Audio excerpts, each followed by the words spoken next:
Donald Trump. Just last week, he confirmed to the National Review that he is again considering a run in 2016. Do it. Do it. Look at me. Do it. Donald Trump has been saying that he will run for president as a Republican, which is surprising since I just assumed he was running as a joke. There's not going to be a President Donald Trump. That's not going to happen. He's not going to be president. He is not, Donald Trump is not going to be president of the United States. Donald Trump will never, ever be president. Okay. Donald Trump will never be elected president of the United States. Let's be clear.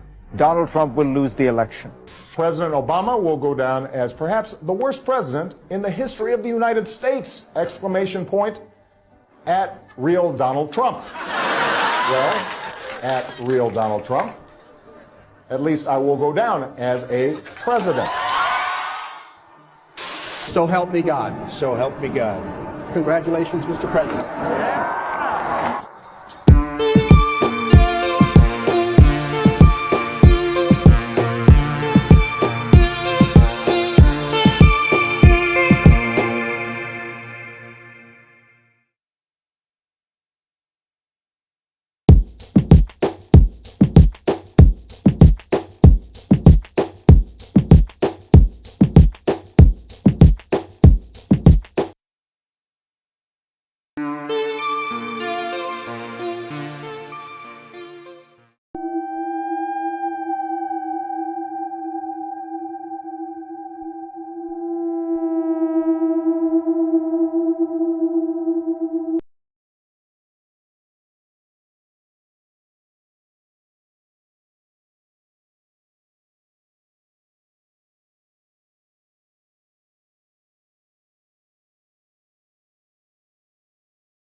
Get over here!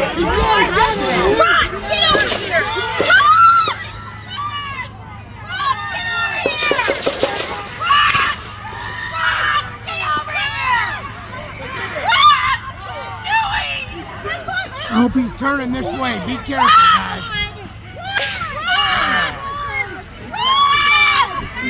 What are you doing? What's that?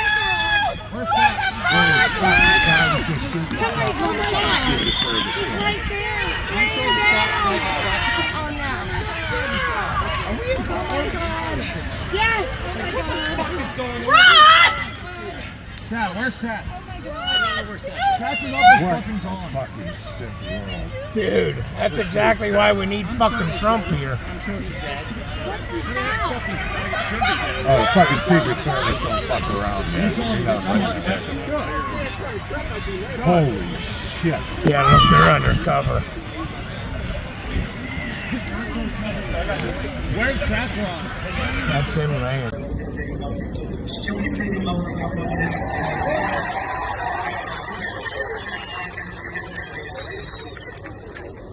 The world will see a vibrant Republican Party. And if you want to really see something that's sad, take a look at what happened.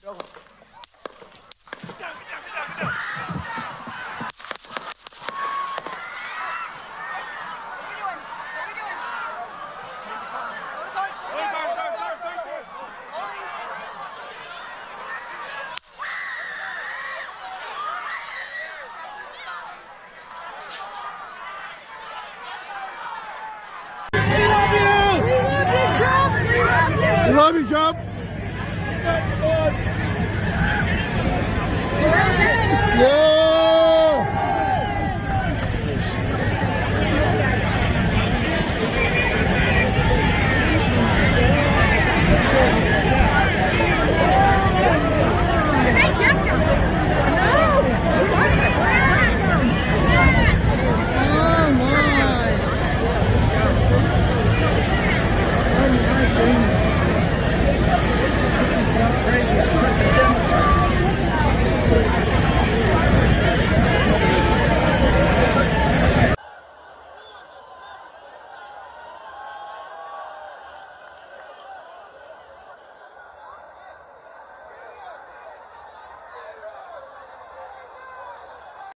I need 5036, 5030. Start towards the farm show. I fucking told them they need to post the guys fucking over here.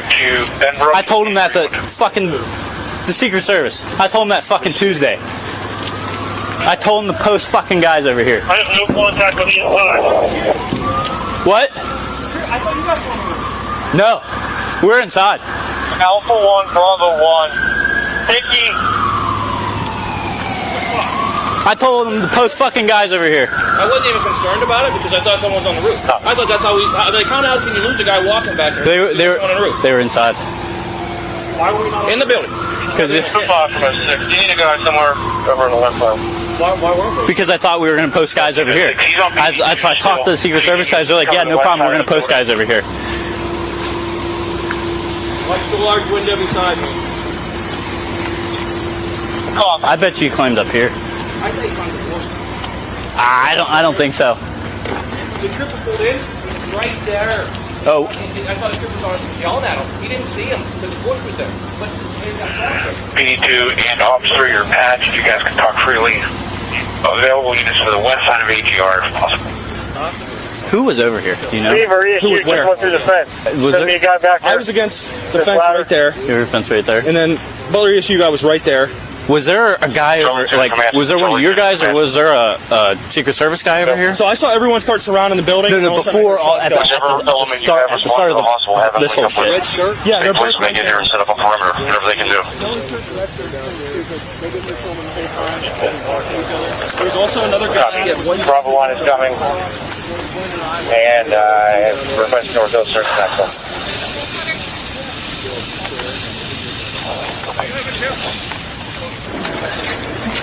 Bravo 1, do the best you can. Link up with state police when you get here. Set up the perimeter. Let me know when you're ready to play. Is that where the dude is too? Yeah, he's there too. So the ladders are en route. The operator suffered lacerations with him, so like you might need minor stitching.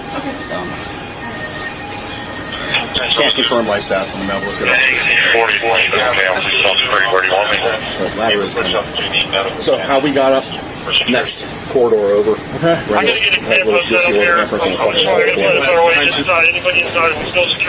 Fucking told the Secret Service, post a fucking guy over here. I told him that fucking at the meeting on Tuesday. What's that? So I think this dude in red, whether he witnessed it, whether he whatever. No, he was with him. Was he with him? I think that.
Fucking this close, bro. Dude, he turned around on me.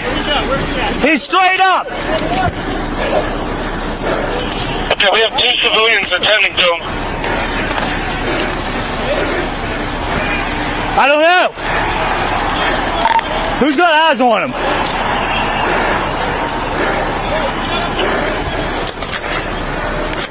Back up.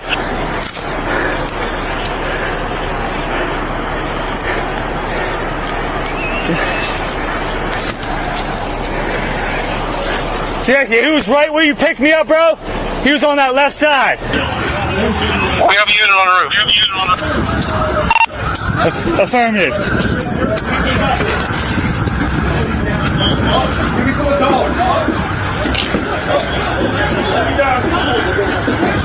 Yo, Tess, you got me up once, bro. Yo, Tess, you got me up once. Get me up again. One more. Ready? On the side. Yep. All right, ready? Let's go. 1, 2, 3.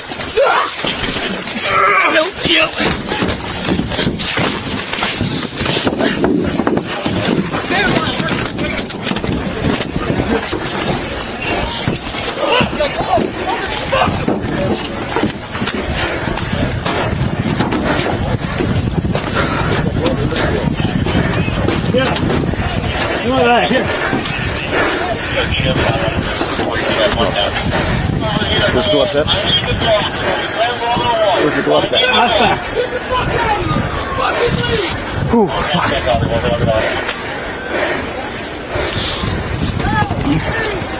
Right on the side, right here. Yo, fuck. Whew.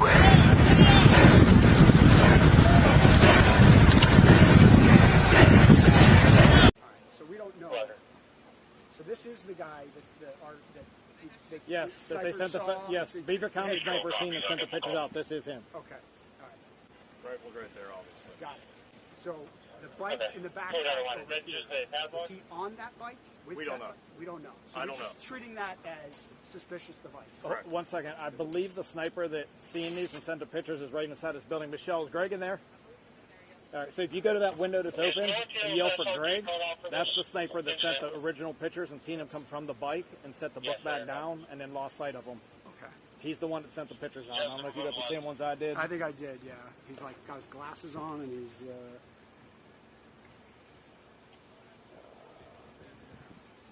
So we had the picture of that. I got that. Okay, and then this is his bike with the stuff. And our sniper seen him walking away from that, I believe. Okay. But he would be right inside that window. He's the one that physically seen this, sent the pictures, and called it out. Okay, so and we have somebody detained, correct? That I don't know. People detained on this side. Our guy that was just up here told me that there's a guy detained who's the owner of the bike. And I said, no, that's the owner of the bike. Yeah, basically, when I got We've been up here, so we wouldn't know that information. we just hauled ass. We got over here. Right, got it. We hopped up over. Yeah, that's no problem. Is that all your stuff? That was one of our Yeah. Yeah, so someone came up looking to treat him and that was missing. Yes. Okay. Copy. Gas is off to the building, just so you know. Thank you. Yeah, they do. I talked to the guy. Those people detained were filming.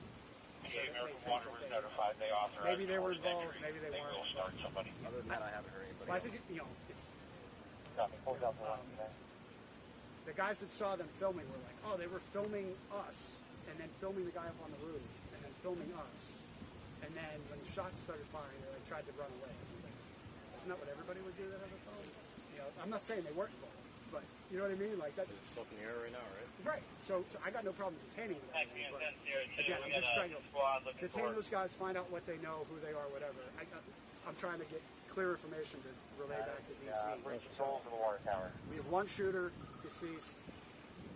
I think we have 3 victims in the crowd. Is that, you guys hearing that too? That I'm not sure. So I heard 1 deceased, 2 life flighted. I know 2 helicopters were taken off. Yeah. Okay. So I don't know how many victims. 3 are deceased. We have access to a drone. Where this water tower? Any LE? I will try to confirm. In the van.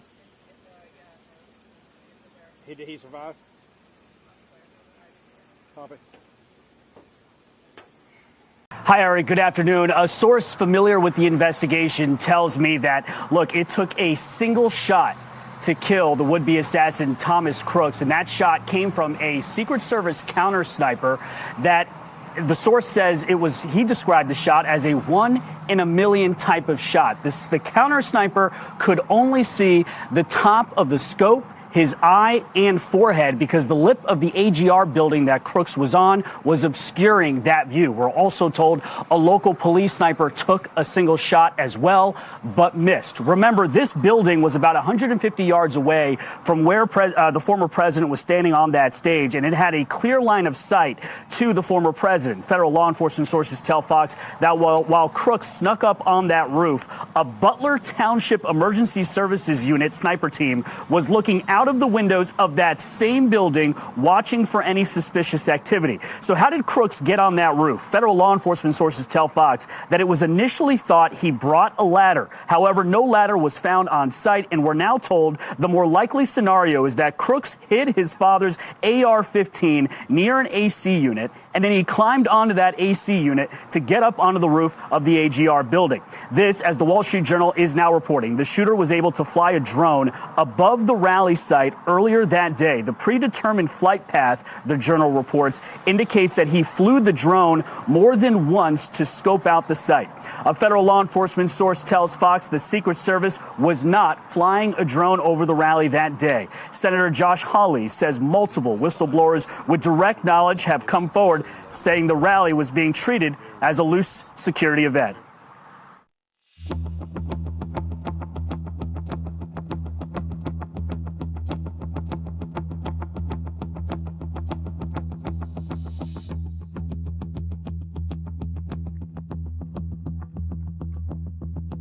I didn't know him enough to really comment on him, but he was bullied, outcast, alone.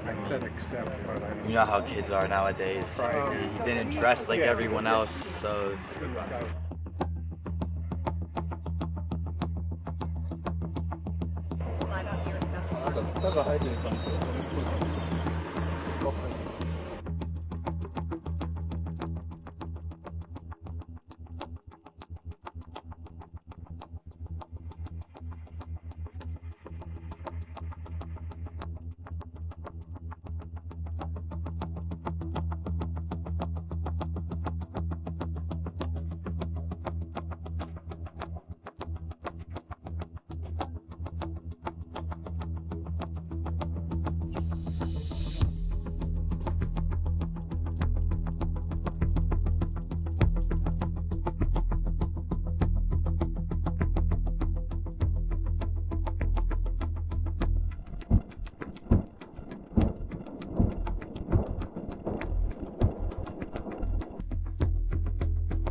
Look at what happened.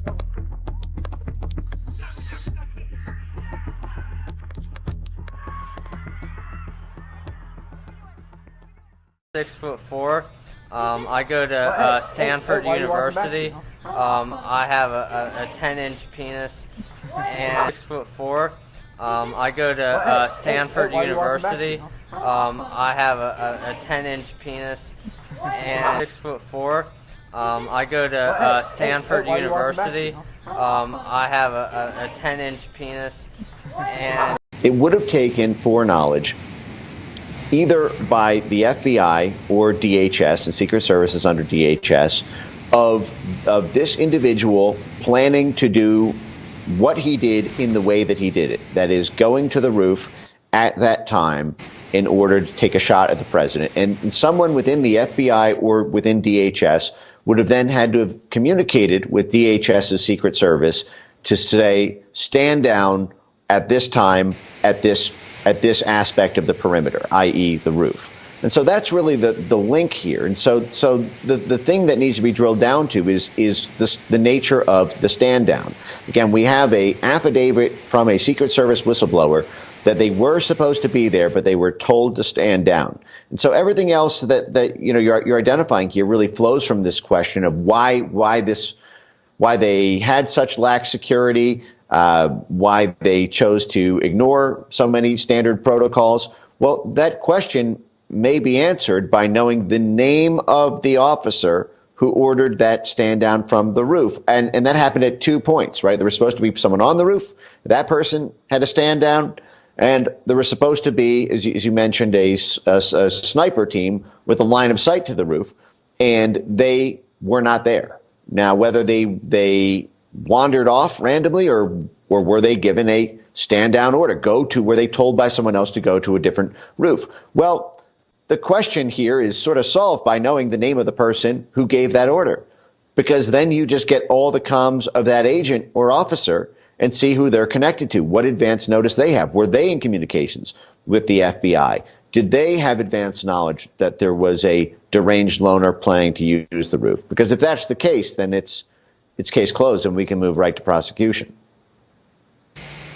And of course, we need to look into all of these. We're not getting any answers. We're not getting answers from the Secret Service is not giving any. The FBI is not giving any. Homeland Security is not getting any. This is why we need Jim Jordan, the Weaponization Committee. We need to start issuing subpoenas. We need to issue subpoenas right now. When I went to the site, the FBI has got more security on that site now than they did the night that Trump was shot at. I mean, the FBI, totally late, and they're trying to control the information. Sean, they tried to kick me off of the site. They said, get out of here. You shouldn't be on the site. We don't want you here. Get out of here? They are trying to control the information. Absolutely. They brought local cops, Sean. Get this.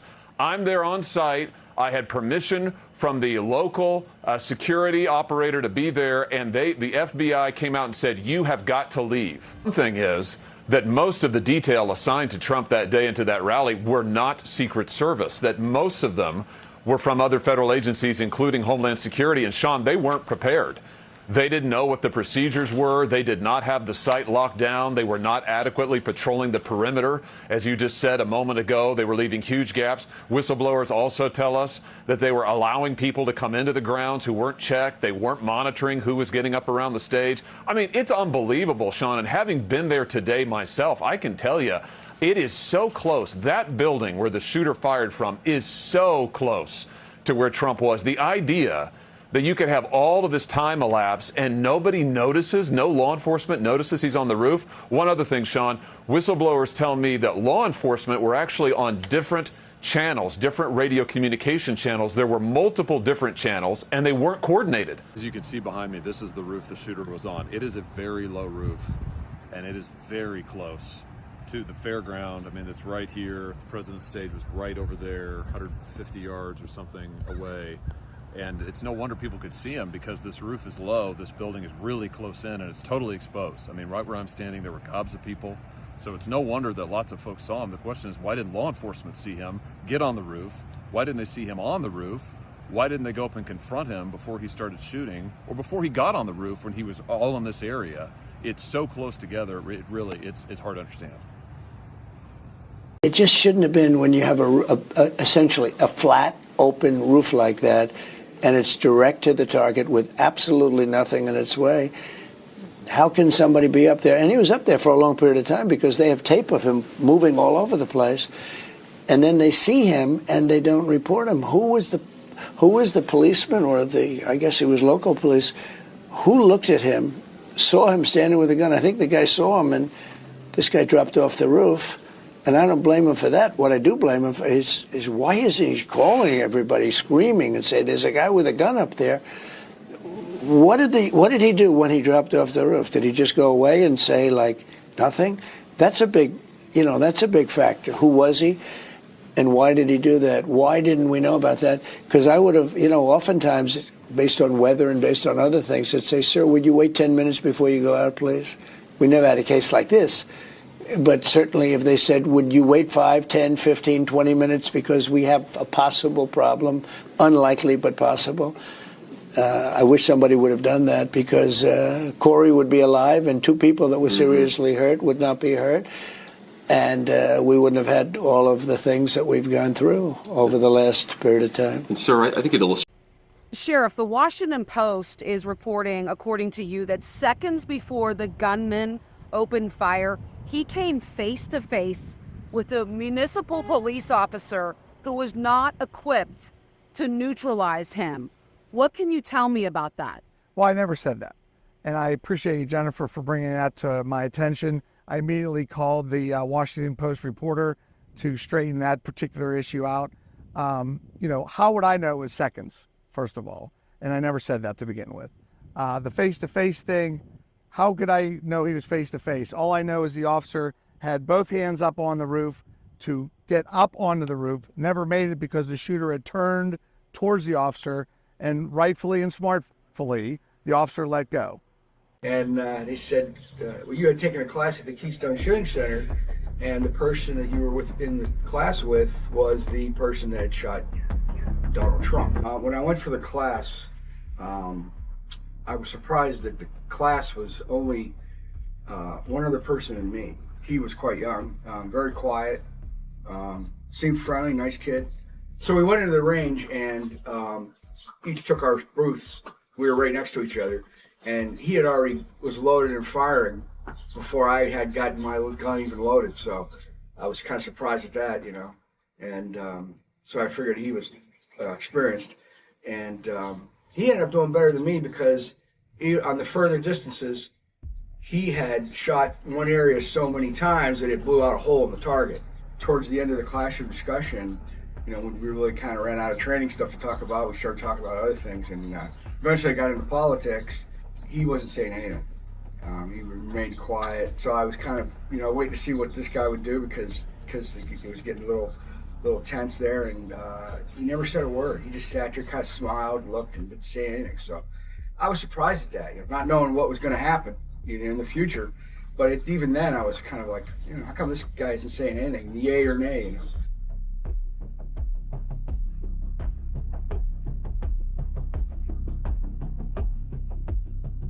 I couldn't believe it. I couldn't even have a conversation for the first 10 seconds because I was just stunned. So they asked me a few questions, you know, I told them what I knew, and you know, they asked me if, you know, if he had said anything unusual or did anything unusual, what he had with him and stuff like that.